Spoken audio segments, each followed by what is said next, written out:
Бірінші Хамза радиаллаху анху иман келтіреді. Ол басын істетіп, біз ұқсап бүйтіп ойланып келмеген иманға. Ол нервничать кіріп кеткен ғой.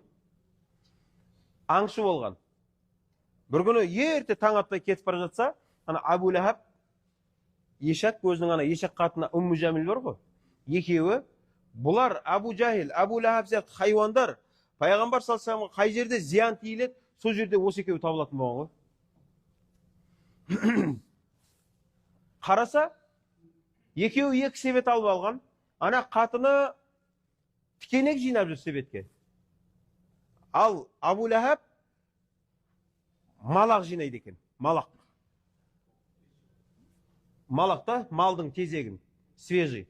Мұна пайғамбар саллаллаху алейхи ва саллям есік алдына, анау тікен себет, мұна малақ себет екен. Пайғамбар саллаллаху алейхи ва саллям не тікенді басады, не малақты басады. Соны көріп қалған кезінде Хамза радиаллаху анху айтады: не істеп жүрсіңдер сендер? Нелерің бар ода? Сөйтіп, не шаруаң бар дейді. Не шаруаң бар сенің деп ше. Сен соның сөзі сөйлейсің ба деп жатқан кезінде Абу Лахабтың қолындағы себетін тартып алады, тезегімен басына кигізіп жібереді. Хамза радиаллаху анхуға Меккеде пайғамбар саллаллаху алейхи ва саллям есептемегенде күш жағынан тең келетін адам болмаған.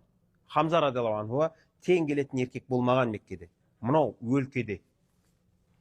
Абу Лахаб бақырып қалады сол жерде. Негізгі иман келтірген уақыты мынау.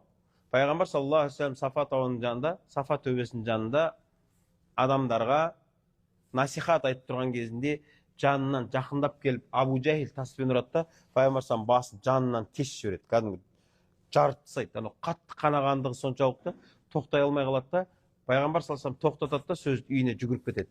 Адамдар тарайды. Сонда бір күң әйел келе жатқан кезінде Хамза радиаллаху анху Меккенің сыртынан кіріп келе жатады. Сөйтіп айтады: ей Хамза, біз ана күн тарихта айтқан едік қой, Хамза кім еді? Негізі әйелдердің памяты дұрыс қой негізі. Сүт бауыр ғой, Суайба немген еді ғой екеуі де.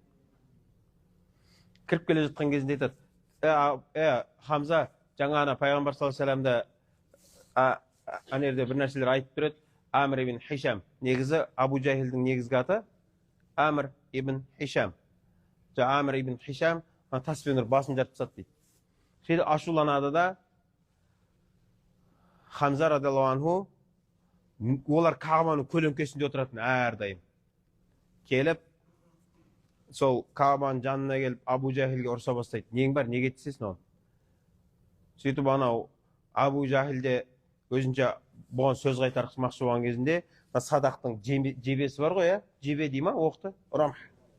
Сол жебемен кәдімгі ұрып, онда өзін Абу Жахилдің басын жарады. Сөйтіп, не? Осы кезде Абу Жахил ашуланып айтады: немене бәле сен соң сөзін сөйлей жүресің?